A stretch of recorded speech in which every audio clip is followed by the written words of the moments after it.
जय श्री कृष्णा। राधे राधे। एक बार एक गांव में एक वणिक सेठ सेठानी थे। सेठ सेठानी बड़े ही पैसे वाले और अमीर थे। पूरे गांव में उनकी बहुत इज्जत थी। धन धान्य वैभव सुख समृद्धि कीर्ति सब कुछ था। लेकिन सेठ सेठानी के कोई औलाद नहीं थी। शादी के 30 बरस बीत गए। घर में माल मलकियत का कोई धनी धोरी नहीं था।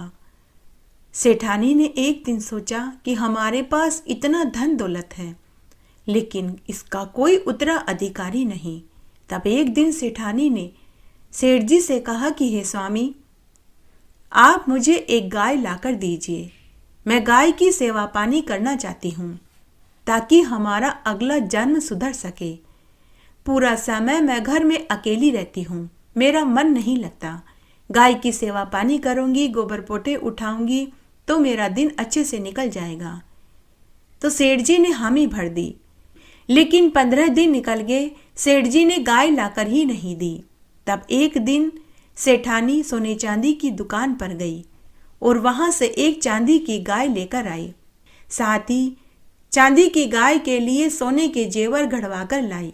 गाय के लिए सोने की पायल, गले की कंठी, गले का हार, माथे का मुकुट और सुंदर सुंदर रेशमी कपड़े सिलवा कर के लाई। अब सेठानी पूरे समय गाय की सेवा पूजा करने लगी। रोज गाय की पूजा करती, कहानी सुनती, हलवा पूड़ी खीर बनाती, भोग लगाती और घर के बाहर आने जाने वाली गाय को वह भोग खिला देती। अब सेठानी का समय गाय की पूजा पाठ करने में बीतने लगा।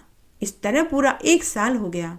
तब सेठानी सेठ जी से बोली कि हे स्वामी, मुझे गाय की पूजा करते हुए 1 साल हो गया है। मैं गाय का उद्यापन करना चाहती हूँ। आप कल गांव में से एक ब्राह्मण को भोजन की कहकर आना। सेठ जी ने हामी भर दी। तब सेठ जी गांव में एक पंडित को बुलाने गए और बोले कि हे पंडित जी महाराज, हे पंडित जी महाराज, मेरी पत्नी गाय का उद्यापन करना चाहती है।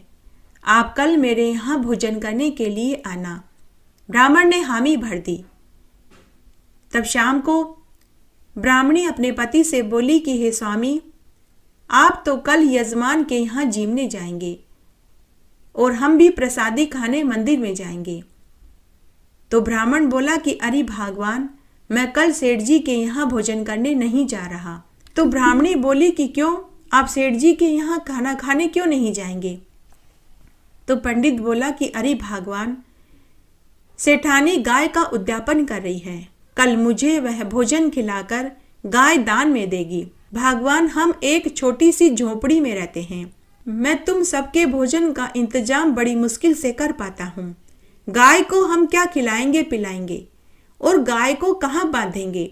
भगवान, गाय को कभी छाया में तो कभी धूप में बांधना पड़ता है। अगर मैं गाय की सेवा पानी अच्छे से नहीं कर पाऊंगा, गाय को अच्छे से खिला पिला नहीं पाऊंगा, तो मेरे ऊपर गाय की हत्या का पाप चढ़ जाएगा। भगवान, गाय में 33 कोटि देवी देवताओं का वास होता है, इसलिए मैं सेठानी के यहाँ भोजन करने नहीं जाऊंगा।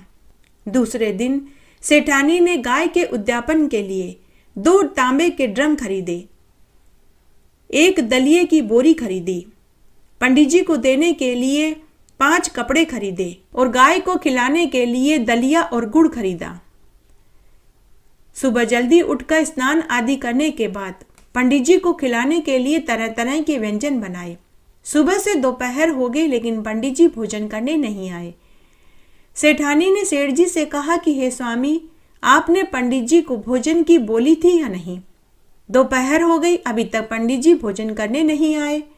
सेठ जी ने कहा, भगवान, मैंने बहुत अच्छे से बोला था। सेठानी बोली कि मैं खुद जाकर बुलाकर लाती हूँ। सेठ जी बोले कि अरे भगवान, तू कहाँ जाएगी? मैं दुकान के नौकर को भेजकर बुला लेता हूँ। तब सेठ जी ने दुकान के नौकर को पंडित जी को बुलाने के लिए भेजा। दुकान का नौकर पंडित जी के घर गया और बोला कि अरे पंडित जी महाराज, क्यों आप अपना नुकसान करवा रहे हैं? मेरे सेठ सेठानी ने आपको भोजन के लिए बुलाया था और आप भोजन करने नहीं आए। मेरे सेठ सेठानी आपको चांदी की गाय, गेहूं, गुड़ की बोरी, और 2 बड़े बड़े तांबे के ड्रम देंगे, साथ में नकद नारायण और आपके कपड़े और दक्षिणा भी देंगे। यह सुनकर पंडित जी खुश हो गया। मनी मन सोचने लगा कि चलो चांदी की गाय मिलेगी, अन्न धन मिलेगा, तो कोई दिक्कत ही नहीं है। पंडित जी उसी समय नौकर के साथ सेठानी के घर भोजन करने के लिए आ गया। सेठानी ने पंडित जी का खूब आदर सत्कार किया, तरह तरह के व्यंजन खिलाए, विदा में चांदी की गाय दी। गाय के सोने चांदी के गहने, कपड़े, दलिए और गुड़ की बोरी, पानी के लिए 2 तांबे के ड्रम, पंडित जी के कपड़े और दक्षिणा के रुपए दिए। साथ ही खूब सारा भोजन भी दिया। पंडित जी यह देखकर बहुत खुश हुआ। पंडित जी ने सेठ सेठानी को ढेरों आशीर्वाद दिए। समय बीतने लगा। इसे संयोग कहें या दुर्भाग्य कहें कि एक दिन सेठ सेठानी की एक साथ ही मृत्यु हो गई। जब उनकी आत्मा यम मार्ग में जा रही थी तो रास्ते में वैतरणी नदी आई। तभी उनके सामने वही चांदी की गाय आकर खड़ी हो गई। सेठानी सेठ जी से बोली कि हे स्वामी, आप इस गाय की पूंछ पकड़ लीजिए, हम वैतरणी नदी पार कर लेंगे। दोनों सेठ सेठानी ने चांदी की बनी गाय की पूंछ पकड़ ली और बड़े ही आराम से वैतरणी नदी पार कर ली। तब सेठ जी ने सेठानी से कहा कि अरे भगवान, तेरा मृत्युलोक में किया गया चांदी की गाय का उद्यापन आज काम आ रहा है। तेरी वजह से आज हमने वैतरणी नदी पार कर ली। तू धन्य है। मेरे पास इतना धन था, फिर भी मैंने अपने हाथ से एक ठेला किसी को दान में नहीं दिया। जय हो गाय माता की।